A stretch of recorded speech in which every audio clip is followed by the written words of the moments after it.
ప్రధానమంత్రి పివి నరసింహారావు గారు ఈ ప్రాంతం నుంచే ప్రాతినిధ్యం వహించిన మీ బిడ్డ వారి వారసత్వాన్ని రాజకీయ విలువలను కాపాడిన కీర్తిశేషులు శ్రీపాదరావు గారు అదే మంతని శాసనసభ నియోజకవర్గం నుంచి ఈ ఉమ్మడి ఆంధ్రప్రదేశ్కు తెలుగు ప్రజలకే నాయకత్వం వహించిన గొప్ప నాయకులు.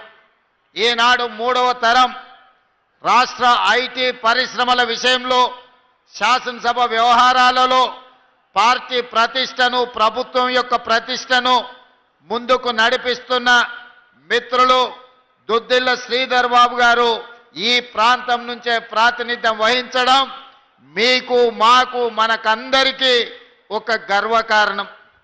ఇదే కాదు మిత్రులారా, మీకందరికీ తెలుసు 69 తొలి తెలంగాణ ఉద్యమం కావచ్చు, 2009 మళ్ళీ తెలంగాణ ఉద్యమం కావచ్చు, కాకతీయ ఉస్మానియా యూనివర్సిటీలే ముందు బాగాన నిలబడి 4 కోట్ల తెలంగాణ ప్రజల పక్షాన కొట్లాడిన చరిత్ర కాకతీయ యూనివర్సిటీ విద్యార్థులకు ఉన్నది. తెలంగాణ ఉద్యమంలో కర్త కర్మ క్రియగా మారి తెలంగాణ రాష్ట్ర సాధనలో కాకతీయ యూనివర్సిటీ విద్యార్థులు ఈరోజు తెలంగాణ సాధనలో అత్యంత క్రియాశీలక పాత్ర పోషించారు. ఆ కాకతీయ యూనివర్సిటీ ఈ ఉమ్మడి వరంగల్ జిల్లాలోనే ఉండడము ఒక గొప్ప విషయం.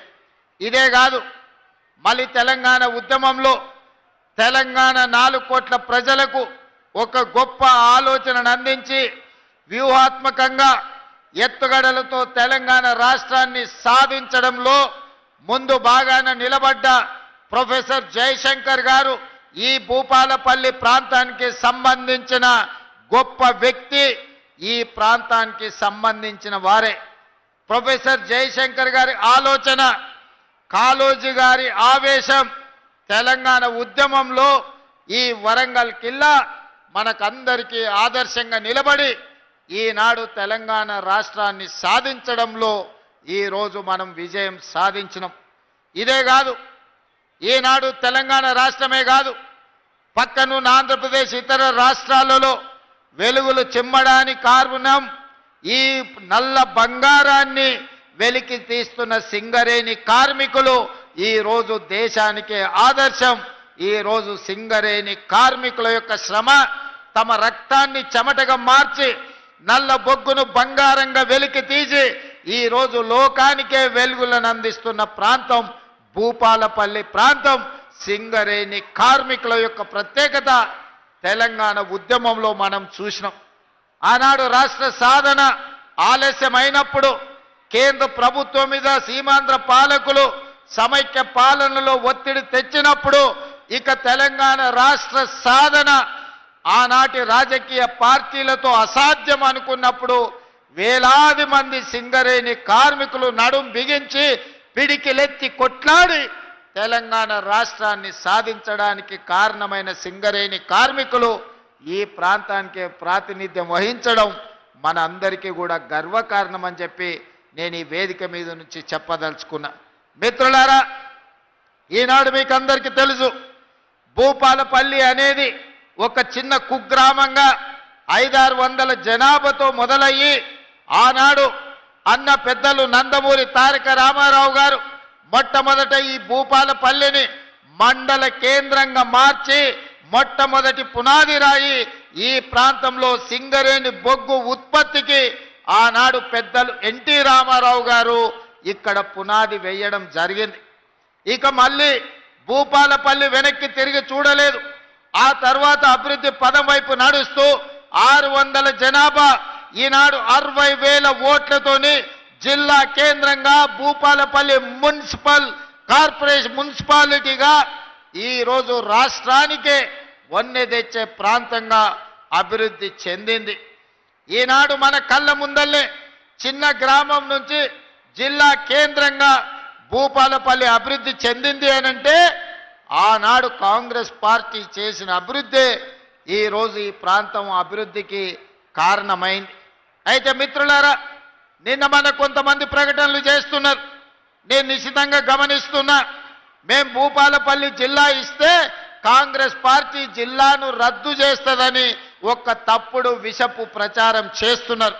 ఈ వేదిక మీద నుంచి మీడియా మిత్రులకు 4 కోట్ల తెలంగాణ ప్రజలకు నేను స్పష్టంగా చెప్పదలుచుకున్నా, ఏ జిల్లాలను తొలగించడం కానీ కొత్త జిల్లాలను ఇచ్చే ఆలోచన కానీ ప్రభుత్వ పరిధిలో పరిశీలనలు లేదు. ఎన్నడైనా జిల్లాలను పునర్వ్యవస్థీకరించాలి, లేకపోతే రేషనలైజ్ చెయ్యాలి అని అంటే బహిరంగంగా ప్రజలకు చెప్పి శాసనసభలో చర్చ చేసి ప్రతిపక్షాల సూచనలు తీసుకున్న తర్వాతనే జిల్లాల గురించి ఆలోచన చేస్తాం. ఎవరు ఎన్ని కుట్రలు చేసినా, ఎన్ని అపోలు సృష్టించాలని ప్రయత్నం చేసినా భూపాలపల్లి ప్రాంతం చైతన్యవంతమైన ప్రాంతం. ఎవరు ఏ కుట్రలు కుతంత్రాలతోని ఈరోజు తప్పుడు ప్రచారం చేస్తుండ్రో పసిగట్టగలిగిన శక్తి ఈ ప్రాంత ప్రజలకు ఉన్నది. భూపాలపల్లి జిల్లా ఎక్కడికి పోదు, జిల్లా కొనసాగుతుంది. అభివృద్ధి పదం వైపు నడిపించే బాధ్యత మన ప్రభుత్వం తీసుకుంటుంది. కొంతమంది చిల్లర మల్లర ప్రచారాలు చేస్తారు. తాత్కాలికమైన రాజకీయ లబ్ధి కోసం వాళ్లకు తప్పుడు ప్రచారం చేయడం, ఈ ప్రాంతం మీద విషం చిమ్మడం తప్ప వాళ్ళు చేయగలిగిన ప్రయత్నం ఏదీ లేదు. అదేవిధంగా ఇవాళ జిల్లా విషయంలోనే కాదు, భూపాలపల్లి ప్రాంతంలో సింగరేణి గని కార్మికులు అటు ఆదిలాబాద్ నుంచి ఖమ్మం జిల్లా వరకు ఉన్న సింగరేణి పరివాహక ప్రాంతం, గోదావరి నది పరివాహక ప్రాంతంలో వేలాది సింగరేణి కార్మికుల కుటుంబాలు ఉన్నాయి. మెడికల్ అన్ఫిట్ ఏదైతే మీకు బోర్డు ఉన్నదో కాంగ్రెస్ పార్టీ ఆ బోర్డును రద్దు చేస్తుంది. భవిష్యత్తులో సింగరేణి కార్మికులకు వాళ్ళ వారసత్వ ఉద్యోగాలు కానీ మెడికల్ బోర్డు ఇచ్చే అన్ఫిట్ సర్టిఫికెట్తోని వాళ్ళ కుటుంబ సభ్యులకు వచ్చే ఉపాధి అవకాశాలు పోతాయి. మిమ్మల్ని కాంగ్రెస్ పార్టీ మోసం చేస్తుందని కొంతమంది తప్పుడు ప్రచారం, విషపు ప్రచారం చేస్తున్నారు. అసలు ఈ ఆలోచన ఎక్కడి నుంచి వచ్చిందో, ఈ అవసరం ఎవరికి ఉన్నదో నాకైతే అర్థం కాలేదు. అందుకే మిత్రులు జనక్ ప్రసాద్ గారికి, పెద్దలు దుద్దిల్ల శ్రీధర్ బాబు గారికి నేను విజ్ఞప్తి చేస్తున్నా, ఎవరైనా ఇట్లాంటి తప్పుడు ప్రచారాలు చేసి మెడికల్ బోర్డు విషయంలో విషము చిమ్ముతే వాళ్ళను అందరినీ మోకాళ్ళ మీద కూర్చోబెట్టి 4 ఈపుల మీదంగా దెబ్బలేయండి. ఎందుకు అనంటే ఆ ఆలోచననే ప్రభుత్వ పరిశీలనలో లేదు. కార్మికులు కోరుకున్న విధంగా కార్మికులకు మేలు చెయ్యడానికి రాష్ట్ర ప్రభుత్వం ప్రయత్నం చేస్తుంది తప్ప కార్మికులకు నష్టం కలిగించే ఏ నిర్ణయము ఈ ప్రభుత్వం తీసుకోదు. ఇవాళ ప్రజా ప్రభుత్వం అధికారంలోకి వచ్చిందంటే సింగరేణి బొగ్గు గని కార్మికులు నిండు మనసుతో పనిచేయడమే కాదు, మీరు గుండెల నిండా ఊపిరి పీల్చుకొని భుజాల మీద కాంగ్రెస్ పార్టీ జెండాను మోసిండ్రు కాబట్టి ఈరోజు ప్రజా ప్రభుత్వం అధికారంలో ఉన్నది. ఈ ప్రభుత్వం మీది, మీ సమస్యల్ని పరిష్కరించే బాధ్యత ఈ ప్రభుత్వం తీసుకుంటుంది తప్ప కార్మికులకు నష్టం వచ్చే ఏ పని కూడా ఈరోజు మా ప్రభుత్వము చెయ్యదు. అదేవిధంగా డిస్మిస్ కార్మికులకు సంబంధించి 217 మంది ఉన్నారని మిత్రులు గండ్ర సత్యనారాయణరావు గారు నా దృష్టికి తీసుకొచ్చిండ్రు. ఈ సమస్యను ఏ విధంగా పరిష్కరించాలనో తప్పకుండా ప్రభుత్వము పరిష్కరిస్తుంది. అదేవిధంగా ఈనాడు గృహ నిర్మాణ శాఖ మంత్రివర్యులు వేదిక మీద ఉన్నారు, వారిని మనస్ఫూర్తిగా నేను అభినందిస్తున్నా. ఆనాడు 2004 నుంచి 2014 వరకు 10 సంవత్సరాలు డాక్టర్ వైఎస్ రాజశేఖర రెడ్డి గారు అడిగిన ప్రతి వాడికి, ఇల్లు లేని ప్రతి పేదవాడికి 25 లక్షల ఇందిరమ్మ ఇండ్లు 10 సంవత్సరాలలో కాంగ్రెస్ పార్టీ కట్టిస్తే 2014లో చంద్రశేఖరరావు గారు పిట్ట కథలు, బుర్ర కథలు చెప్పిండు. అసలు అగ్గిపెట్టె లాంటి ఇల్లు అందులో ఎట్లుంటారు? అదో ఇందిరమ్మ ఇల్లు ఇల్లేనా? కొడుకొస్తే యాడుంటే, కొడుకు కోడలుంటే యాడుంటారు? పండుగ పూట బిడ్డ అల్లుడు వస్తే యాడవంటారు? గొర్రె పిల్లను కుక్క పిల్లను ఉంటే యాడ కట్టేసుకుంటారు? మీకు డబల్ బెడ్రూమ్ ఇల్లు ఇస్తామని దంచి మాటలు చెప్పిండు. మరి ఎవరికన్నా ఈడు ఉన్న వాళ్ళకి, ముఖ్యంగా మా అక్కల్ని అడుగుతున్నా, మీకు ఎవరికన్నా డబల్ బెడ్రూమ్ ఇల్లు వచ్చిందా అక్క? మనకు మాత్రం డబల్ బెడ్రూమ్ ఇల్లు రాలే. 1000 ఎకరాలలో ఎర్రవల్లిలో ఆయనకు ఫామ్ హౌస్ వచ్చింది. 100 ఎకరాలలో ఆయన కొడుకు జన్వాడలో ఫామ్ హౌస్ వచ్చింది. 50 ఎకరాలలో ఆయన అల్లుడికి హరీష్ రావు గారికి మోయినాబాద్లో ఫామ్ హౌస్ వచ్చింది. కేసీఆర్ శంకర్పల్లిలో 25 ఎకరాల ఫామ్ హౌస్ వచ్చింది. ఆయన్నే కాదు, ఆయనకు మందు గోళీలు అందించే సంతోష్రావు కూడా 20-30 ఎకరాల ఫామ్ హౌస్ వచ్చిందయా. ఇక రాంది ఎవరైనా ఉన్నారంటే ఎర్రవల్లి ఫామ్ హౌస్లో కేసీఆర్ క్లాస్మేట్ ఉంటాడు ఒక ఆయన జాంగీర్ అని. చదువుకున్నప్పటి నుంచి ఆయనతోనే ఉన్నాడు. నిన్నగాక మొన్న ఆయన చేతికి దట్టి కట్టింది కూడా గాయననే జాంగీర్. జాంగీర్కి ఒక్కనికే ఏం రాలే పాపం, చూస్తూనే ఉన్నాడు ఆయన క్లాస్మేటు కింది నుంచి పైకి ముఖ్యమంత్రి అయిండు, దిగిపోయిండు, కానీ జాంగీర్కు మాత్రం న్యాయం చేయలే. ఇవాళ అది పరిస్థితి. మీకు మాత్రం ఇన్ని ఫామ్ హౌసులు వచ్చినాయి, 100,000 ఎకరాల భూములు వచ్చినాయి, టీవీలు వచ్చినాయి, పేపర్లు వచ్చినాయి, 1000 కోట్ల రూపాయల వ్యాపారాలు వచ్చినాయి. మా పేదవాళ్లకు మాత్రం డబల్ బెడ్రూమ్ ఇండ్లు రాలే. నిజంగానే చంద్రశేఖరరావు అనుకొని ఉండుంటే 10 ఏళ్లలో 20 లక్షల కోట్లు ప్రజలు పన్ను కట్టి చంద్రశేఖరరావుకి ఇచ్చిండ్రు. సంవత్సరానికి 2 లక్షల ఇండ్లు ఒకవేళ కట్టున్నా 10 ఏళ్లలో 20 లక్షల ఇండ్లు కట్టడానికి అవకాశం ఉండే. కానీ చంద్రశేఖరరావు గారు పేదల ఆత్మగౌరవం కోసం పనిచేయలే. పేదలకు డబుల్ బెడ్రూమ్ ఇండ్లు ఇవ్వాలన్న పట్టుదలకు పోలేదు. ఎందుకంటే పేదల పట్ల ఆయనకు ప్రేమ లేదు, పేదల పట్ల ఆయనకు ఎలాంటి పట్టింపు లేదు. అందుకే ఇవాళ ఏ గ్రామాల్లో కూడా డబుల్ బెడ్రూమ్ ఇండ్లు లేవు. అందుకే ఆనాడు జరిగిన ఈ భూపాలపల్లిలో నేను వచ్చినప్పుడు రైతు పోరుబాట ఇక్కడనే నేను వచ్చి చేసిన. కార్మిక పోరుబాట కార్మికుల కోసం భూపాలపల్లి నియోజకవర్గంలోకి వచ్చి పాదయాత్ర చేసిన. ఆనాడు నేను చెప్పిన, ఎన్నికల ప్రచారంలో చెప్పిన, ఏ ఏ ఊర్లలో అయితే నువ్వు డబుల్ బెడ్రూమ్ ఇల్లు కట్టించినవో ఆ ఊర్లో మొత్తం ఓట్లు నువ్వు వేసుకో. ఏ ఊర్లో ఇందిరమ్మ ఇండ్లు ఉన్నాయో ఆ ఓట్లన్నీ మేము వేసుకుంటాం. బీఆర్ఎస్ కి డిపాజిట్ వస్తే నేను ముక్కు నేలకు రాస్తానే ఆనాడు సవాలు విసిరిన. ఇవాళ అందుకే ప్రజలందరూ కలిసి బీఆర్ఎస్ డిపాజిట్లు గల్లంతు చేసిండ్రు రాష్ట్రంలో. అందుకే ఇవాళ తెలంగాణ రాష్ట్రంలో ప్రతి నియోజకవర్గానికి 3,500 ఇండ్ల ప్రకారం 4.5 లక్షల ఇండ్లు 22,500 కోట్ల రూపాయలతోని ఇల్లు వచ్చిన ప్రతి పేదవాడికి 5 లక్షల రూపాయలు ఉచితంగా, ఎవ్వరికి ఒక అనా పైసా లంచం లేకుండా, దళార్లు లేకుండా, మధ్యలో ఎవరికన్నా కమిషన్లు లేకుండా ఈరోజు పేదల ఖాతాలో నగదు పడుతుందంటే మిత్రులు శ్రీనివాసరెడ్డి గారు నిరంతరం పర్యవేక్షించడం వల్ల తెలంగాణ రాష్ట్రంలో 4.5 లక్షల పేదలకు మేలు జరిగింది. ఇప్పుడే మా సత్తన్న చెప్తున్నాడు, ఇంకా అవి సరిపోవు, మా మున్సిపాలిటీలో 1000 కావాలి, మా నియోజకవర్గంలో ఇంకా ఇల్లు కావాలి అని. చూద్దాం తప్పకుండా. ఇవన్నీ మంచిగా కట్టుకోరి. ఏప్రిల్ తర్వాత మళ్ళీ 2వ విడత భోజనం పెడతాం. ముందైతే నాష్ట తినుండ్రి, మళ్ళీ మధ్యాహ్నం భోజనం మంచిగా పెడదాం. మీరు టిఫిన్ తినకుండా ఈ ప్లేట్లు అట్లే పెట్టుకుంటే వడ్డించాలన్న కష్టమవుతుంది. మీకు ఇచ్చిన ఇండ్లన్నీ ఈరోజు మీరు నిర్మించుకోండి, పూర్తి చేసుకోండి.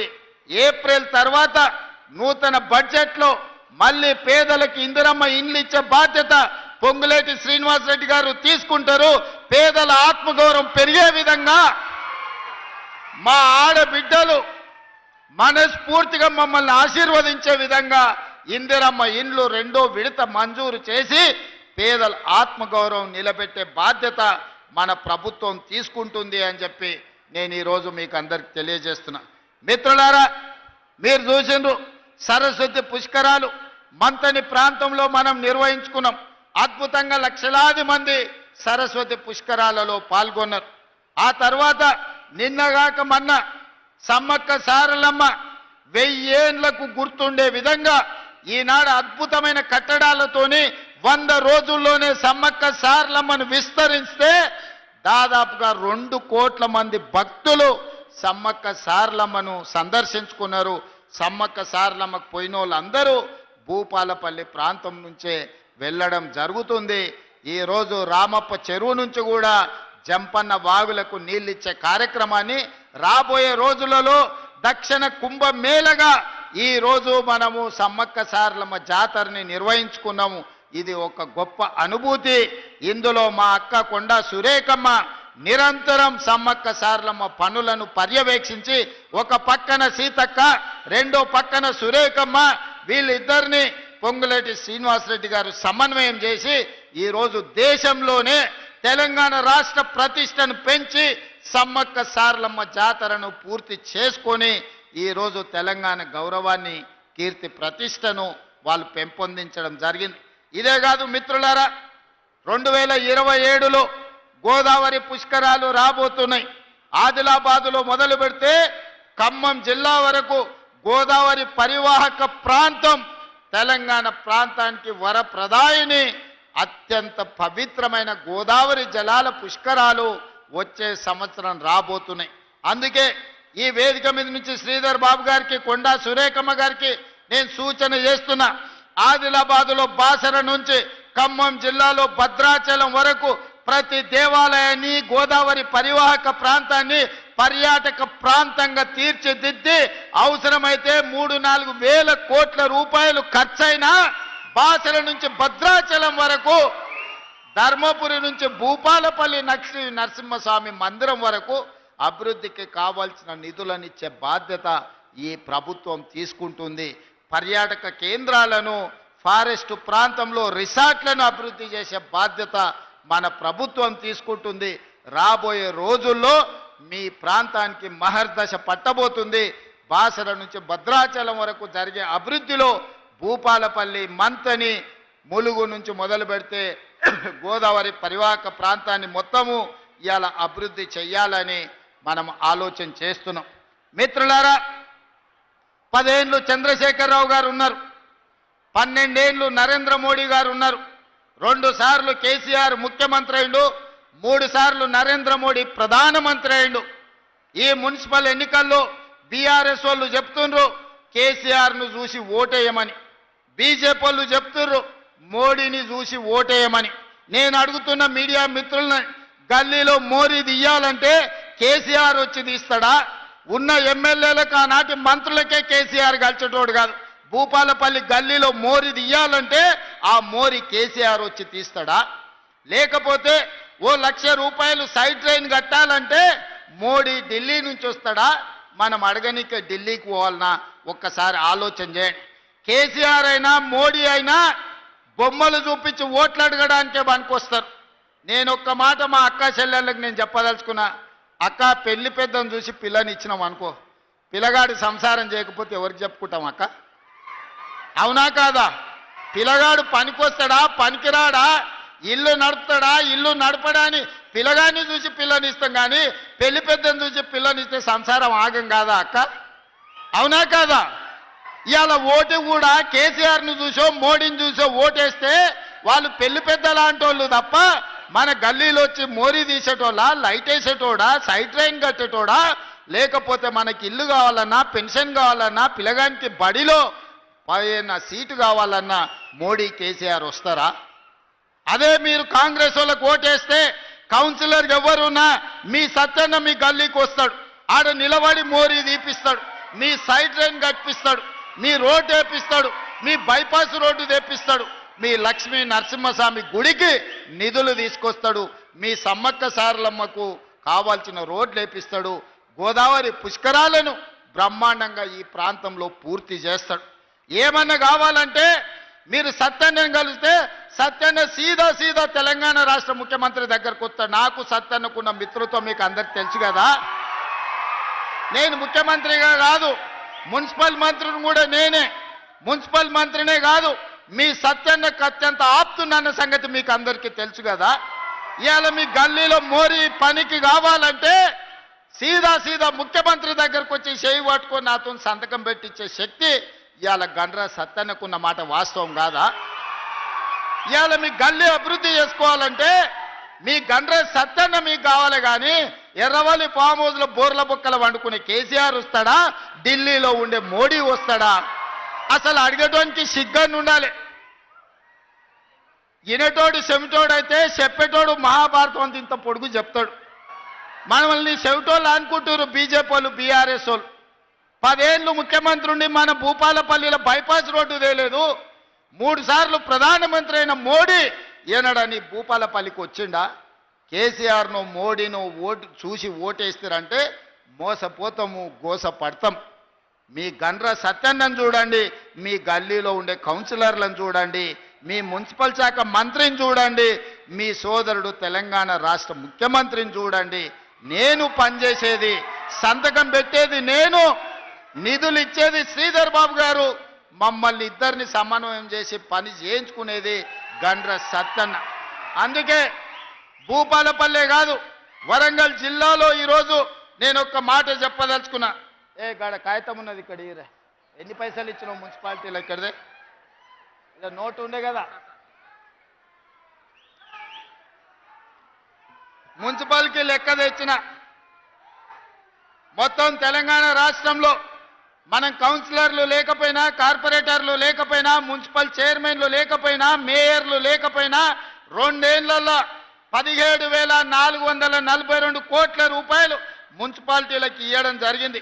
కేవలం ఉమ్మడి వరంగల్ జిల్లాకే 6,116 కోట్ల రూపాయలు వరంగల్ అండర్ గ్రౌండ్ డ్రైనేజీకి, అదేవిధంగా భూపాలపల్లి మున్సిపాలిటీకి 92 కోట్లు, పరకాల మున్సిపాలిటీకి 52 కోట్లు, అదేవిధంగా గ్రేటర్ వరంగల్ మున్సిపల్ కార్పొరేషన్కి 5,287 కోట్లు, జనగామ జిల్లాలో జనగామకు 82 కోట్లు, స్టేషన్ గన్పూర్కి 50 కోట్లు, మహబూబాబాదుకు 121 కోటి, అదేవిధంగా డోర్నకల్కు 49 కోట్లు, మర్పడకు 51 కోటి, తొర్రూరుకి 51 కోటి, కే సముద్రానికి 61 కోటి, ములుగు మున్సిపాలిటీకి 15 కోట్లు, నర్సంపేటకు 149 కోట్లు, వర్ధన్నపేటకు 52 కోట్లు, మొత్తము 6,116 కోట్ల రూపాయలు ఉమ్మడి వరంగల్ జిల్లా మున్సిపాలిటీలకు ఇవాళ మనం నిధులు ఇచ్చినాం. ఇవన్నీ పనులు చేసుకోవాలంటే కౌన్సిలర్ మనోడై ఉండాలి. పెద్దలు చెప్పారు మట్టికి పోయినా ఇంటోడే పోవాలని. కౌన్సిలర్ ఎవరో ఉంటే ఎమ్మెల్యేని కలవలేడు, ఎమ్మెల్యేని అడగలేడు, ఎమ్మెల్యేకి చెప్పకపోతే మంత్రి సహాయం అందించలేడు, మంత్రి సహాయం అందించలేకపోతే మున్సిపల్ మంత్రిగా నేను కూడా నిధులు ఇచ్చే పరిస్థితి ఉండదు. కాబట్టే ఆయన కేసీఆర్ ముఖ్యమంత్రి, ఆయన కొడుకే మున్సిపల్ మంత్రి. వెనకటికి ఎవడోనంట పెళ్లికి పోయేటప్పుడు అంట పిల్లిని సంకలు పెట్టుకొని పోయినంట, ఏదో ఉంటుంది తోడని. కేసీఆర్ను ముఖ్యమంత్రిని మీరు చేస్తే కొడుకును మున్సిపల్ మంత్రి చేసుకున్నాడు. అయ్యో కొడుకుకు మంత్రి ఇస్తే మరి అల్లుడు అలుగుతాడని ఆయనకు హరీష్ రావుకో మంత్రి ఇచ్చిండు. అయ్యో అల్లుడికి ఇస్తే మళ్ళీ బిడ్డ అలుగుతుంది ఇంటికి రాదని చెప్పి బిడ్డకు కూడా ఎంపీ చేసిండు, ఎమ్మెల్సీ చేసిండు. మళ్ళీ ఇంతమందికి ఇచ్చిన మందులో సోడా పోస్తాయని సంతోష్ రావు అని ఉంటాడు సటకుని కొడుకు, గాయనకు కూడా రాజ్యసభ ఇచ్చిండు. ఇంటిల్లి పాదికి పదవులు ఇచ్చుకున్నాడు తప్ప మన ఊరికేమన్నా నిధులు ఇచ్చిండా ఒక్కసారి ఆలోచన చెయ్యండి. కాబట్టి కేటీఆర్ మున్సిపల్ మంత్రి అయిందంటే వెనకటికి ఎవరో చెప్పారు తిక్కలోడు తిరణాలకు పోతానంట, ఎక్కనిక దిగనికనే సరిపోయిందంటే ఏం చూసింది లేదు, ఏమి తెచ్చింది లేదు. తిక్కలోడు తిరణాల కథ ఉంది కేటీఆర్ మున్సిపల్ శాఖ మంత్రిగా. ఏనాడన్నా భూపాలపల్లికి వచ్చి ఏం కావాలని అడిగినాడే, తెచ్చిండా? అందుకే ఇవాళ అసలుకు నకిలీకి పోటీ. ఆయన గండ్రనే ఈయన గండ్రనే, కానీ ఇది అసలు గండ్రా, అది నకిలీ గండ్రా. ఇది నమ్మకం ఉన్న గండ్రా, అది నమ్మితే మోసం చేసే గండ్రా. ఆ ఎల్ల మీరు గెలిపిస్తే మీ గుండెల మీద దాన్ని శత్రువు సంఖలో చేరిండు. అట్లాంటి నకిలీకి అసలుకి ఈరోజు భూపాలపల్లిలో పోటీ జరుగుతుంది. కాబట్టే మిత్రులారా, ఇవన్నీ ఒకెత్తైతే నిన్న మన కిషన్ రెడ్డి మాట్లాడుతున్నాడు. మొన్ననే నేను చెప్పిన నన్నేదో రేవంత్ ఉద్దీన్ అంటే నాకేం బాధ లేదయ్యా, యాదవులు రేవంత్ యాదవ్ అన్నారు, బుదిరాజులు రేవంత్ ముదిరాజు అన్నారు, గౌడ్లు రేవంత్ గౌడ్ అన్నారు, మాదిగలు రేవంత్ మాదిగ అన్నారు, మా సీతక్క రేవంత్ అన్న మా కోయ బిడ్డ, మా సమ్మక్క సారలమ్మ చేసిండని చెప్పిండ్రు. ఇట్లా ఎవరికి వాళ్ళు నన్ను వాళ్ళ సామాజిక వర్గంలోనే కాదు వాళ్ళ కుటుంబ సభ్యులుగా భావించరు. నేను అందరి వాడిని, అందరి కోసం పనిచేసేవాడిని. నన్ను ఎవరు ఏ పేరు మీద పిలుచుకున్నా నాకేం బాధ లేదు, నేను సంతోషంగా స్వీకరిస్తా. రేవంత్ ఉద్దీన్ అన్నా పర్వాలేదు, పీటర్ రేవంత్ అన్నా పర్వాలేదు, రేవంత్ మాదిగ అన్నా పర్వాలేదు రామచంద్రరావు గారు. కానీ నీ పక్కలో ఉన్న కిషన్ రెడ్డి ఉన్నాడు కదా, ఆయన కల్వకుంట్ల కిషన్ రావుగా మారి కేసీఆర్ కేటీఆర్ని అరెస్టు చేయకుండా ఆపుతున్నాడు కదా, గాదాని సంగతి చెప్పమని నేను అడిగితే కిషన్ రెడ్డి అంటుండు నేనేమన్నా ముఖ్యమంత్రినా, నేను ఎట్లా అరెస్ట్ చేస్తాను? నేను అడగదలుచుకున్నా, అయ్యా దేశం కోసం ప్రాణాలు ఇచ్చి దేశం కోసం వేల కోట్ల రూపాయల ఆస్తులు ఇచ్చిన మోతీలాల్ నెహ్రూ వేల కోట్ల ఆస్తులు దానం చేసిండు. పండిత్ జవహర్లాల్ నెహ్రూ 10 ఏళ్ళు స్వతంత్రం కోసం జైల్లో ఉన్నాడు. మహాత్మా గాంధీ ఈ స్వతంత్రాన్ని కాపాడడానికి ప్రాణాలు ఇచ్చిండు. ఇందిరాగాంధీ ఈ దేశం కోసం రక్తం చిందించింది. రాజీవ్ గాంధీ ఈ దేశాన్ని సమైక్యంగా ఉంచడానికి ఈరోజు ఆత్మ బలిదానం చేసుకొని ఒక వీరుడుగా ఈరోజు పని చేస్తున్నాడు. అలాంటి వారసత్వం వేల కోట్ల ఆస్తులను పేదల కోసం దానం చేసిన సోనియా గాంధీ, రాహుల్ గాంధీ గారిని సిబిఐ కేసుల పేరు మీద, ఈడీ కేసుల పేరు మీద రోజుల కొద్దీ ఢిల్లీ వీధుల్లో నడిపించి సర్వం త్యాగం చేసిన గాంధీ కుటుంబాన్ని అవమానించిన సిబిఐ, ఈడీ మీది కాదా, మీ మోడీది కాదా అని నేను అడుగుతున్నా. ఈ తెలంగాణ రాష్ట్రం ఇచ్చిన తెలంగాణ తల్లిని ఈడీ కేసులు పెట్టి ఆడబిడ్డను ఈరోజు మానసిక క్షోభకు గురి చేస్తున్నారు. మీకు ఉసురు తలగదా మోడీ గారిని, కిషన్ రెడ్డి నేను అడుగుతున్నా. ఇవాళ కన్యాకుమారి నుంచి కశ్మీర్ వరకు మండు టెండల్లో, మంచు కొండల్లో 4000 కిలోమీటర్లు 150 రోజులు నడిచి ప్రతి పేదవాడి సమస్యను తెచ్చుకున్న, ప్రతి పేదవాడి గుండెను, ప్రతి పేదవాడి గూడాన్ని తలుపు తట్టిన రాహుల్ గాంధీని ఈడీ, సిబిఐ కేసులతో వేధిస్తున్నారు కదా. మోడీ గారి దగ్గర ఉన్న ఈడీ, సిబిఐ గాంధీ కుటుంబాన్ని వేధించడానికి ఉపయోగించినప్పుడు ఈరోజు కాళేశ్వరం కూలేశ్వరం అయిపోయింది. పక్కనే ఉంది. 1,00,000 కోట్లు దిగమింగి కాళేశ్వరం ఏటీఎంగా మారిందని మీ మోడీ గారే చెప్పిండ్రు కదా. సిబిఐ విచారణకు మీకు పంపించి 6 నెలలు అయ్యింది. ఎవడడ్డుకున్నాడు? ఫార్ములా ఈ కార్ రేస్లో ఈడీ కేసుకు పంపించి 6 నెలలు అయింది. ఇవాళ కేటీఆర్ని ఎందుకో పిలుస్తలేరు? ఇవాళ కాళేశ్వరంలో కేసీఆర్ను, హరీష్ను కాపాడుతున్నది మీరు కాదా? ఫార్ములా ఈ రేస్లో కేటీఆర్ను కాపాడుతున్నది మీరు కాదా?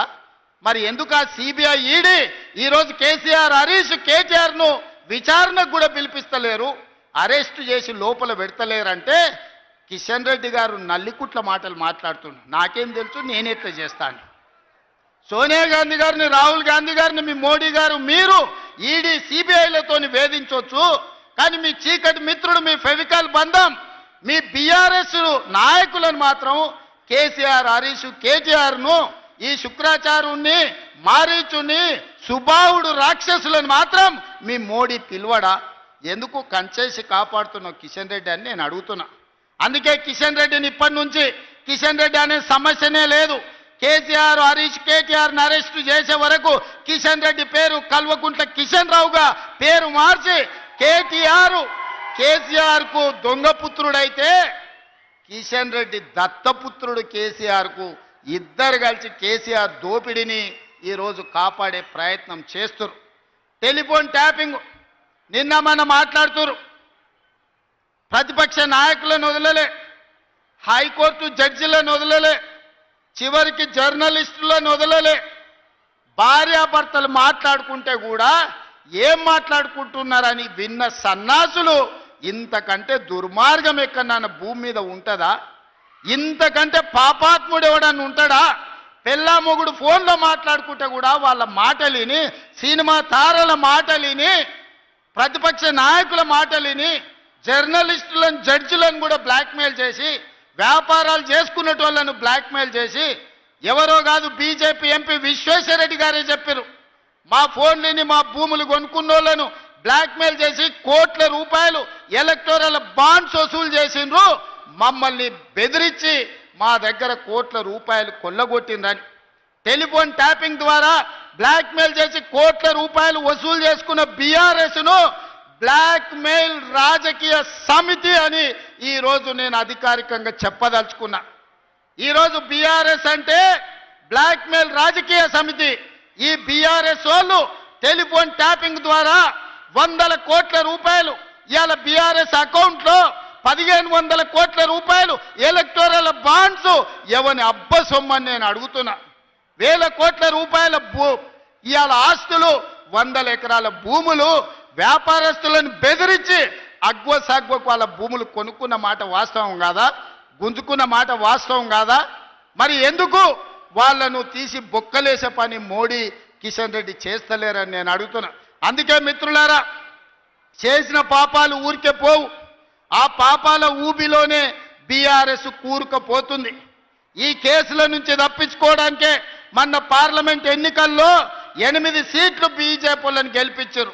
ఇవాళ మున్సిపల్ ఎన్నికల్లో కూడా అదే రకమైన ప్రయత్నం చేస్తున్నారు. అందుకే అప్రమత్తంగా ఉండండి. ముఖ్యంగా కాంగ్రెస్ పార్టీ కార్యకర్తలకు నేను విజ్ఞప్తి చేస్తున్నా, బీఆర్ఎస్ బీజేపీ వేరు వేరు కాదు. బొమ్మ బొరుసు లాంటి వాళ్ళు, బిల్లా రంగా లాంటి వాళ్ళు, వాళ్ళిద్దరు కూడబలుక్కొని ప్రత్యక్షంగా ఒకడు పరోక్షంగా ఒకడు కాంగ్రెస్ పార్టీని ఓడగొట్టాలని, కాంగ్రెస్ పార్టీని దెబ్బ తీయాలనే ప్రయత్నం చేస్తున్నారు. అప్రమత్తంగా ఉండాలి. ఈ మున్సిపల్ ఎన్నికల్లో భూపాలపల్లి గడ్డ మీద, వరంగల్ జిల్లా మీద కాంగ్రెస్ పార్టీ జెండా ఎగరేయాలి. మీరు ఎగరేస్తారని సంపూర్ణమైన విశ్వాసం, నాకు నమ్మకం ఉన్నది. దెబ్బకు దెబ్బ కొడదాం, ఎత్తుకు పై ఎత్తేద్దాం. ఎవడు గెలుస్తాడో రేపు మున్సిపల్ ఎన్నికల్లో చూసుకుందాం. బీజేపీ బీఆర్ఎస్ఏ కాదు, కేసీఆర్ నరేంద్ర మోడీ అమిత్ షానే కాదు, ఇక మీ తాతలు ముత్తాతలు ఉన్నా తీసుకొని రండి. మా కాంగ్రెస్ పార్టీ కార్యకర్తలు వాళ్ళ సంగతి తేలుస్తారు. మా అక్కలు, నేను హెలికాప్టర్లు వస్తుంటే చూసిన, మా అక్కలు చీరలు కట్టుకొని వస్తుంటే దసరా పండుగ నాడు పాలపిట్టలు ఎగురుకుంటూ వస్తున్నట్టు అనిపించింది. ఎంత మంచిగున్నాయక్క చీరలు. ఆయన బతుకమ్మ పండుగకు చీరలు ఇచ్చారు. ఏ అక్కనైనా కట్టుకున్నదా? బతుకమ్మ చీర ఇస్తే బాయికాడ పోయి పిట్టలను బెదిరియనికే కట్టారు మా అక్కలు. అవునా అక్క? ఇవాళ మా అక్కలు ధైర్యంగా ఇంటాయన కూడా అబ్బా మా ఆమె ఎంత అందంగా ఉంది అనుకునేటట్టు ఇవాళ చీరలు కట్టుకొని ఉన్నారు. మీ తమ్ముడు ఈ చీర సారే రూపంలో మీకు పెట్టిండక్క. తప్పకుండా ప్రతి సంవత్సరం పెట్టే బాధ్యత నాది. పండుగ పూట ఆడబిడ్డకు చీర పెడితే 1 కోటి రూపాయల కంటే ఎక్కువగా చూసుకుంటారు. ఆడబిడ్డ గౌరవమే పండుగ పూట చీర. అందుకే మీకు ఇందిరమ్మ చీరలు పెట్టినాం, ఆర్టీసీలో బస్సు ఉచిత ప్రయాణం ఇచ్చినాం, రేషన్ కార్డులు ఇచ్చినాం, సన్న బియ్యం ఇచ్చినాం, 200 యూనిట్లు ఉచితంగా ఇచ్చినాం. శిల్పారామం పక్కన 100 కోట్ల రూపాయల ఆస్తి ఇవాళ మీ స్వయం సహాయక సంఘాల షాపులు పెట్టుకోవడానికి ఇచ్చినాం. ఈ ప్రభుత్వమే ఆడబిడ్డల ప్రభుత్వం. మీ ఆశీర్వాదం ఉండాలి. మీరు ఆశీర్వదిస్తే మోడీ కేసీఆర్ కదా, వాళ్ళ తాత దిగొచ్చినా కూడా ఈ ఎన్నికల్లో ఓడగొట్టే బాధ్యత నేను తీసుకుంటాను తెలియజేస్తూ, మీ అందరూ సిద్ధంగా ఉన్నారు కదా? మీరందరూ ఎన్నికల్లో గెలిపిస్తారు కదా? మీరందరూ గెలిపిస్తారు కదా? సిద్ధమే కదా? సిద్ధమే కదా? సిద్ధమేనా? సిద్ధమేనా? సిద్ధమేనా? సిద్ధమేనా? సిద్ధం అన్నోళ్ళందరూ చేయి పైకెత్తి పిడికిలు బిగించండి. జై కాంగ్రెస్, జై జై కాంగ్రెస్. హస్తం గుర్తుకే, హస్తం గుర్తుకే. ధన్యవాదాలు మిత్రులారా.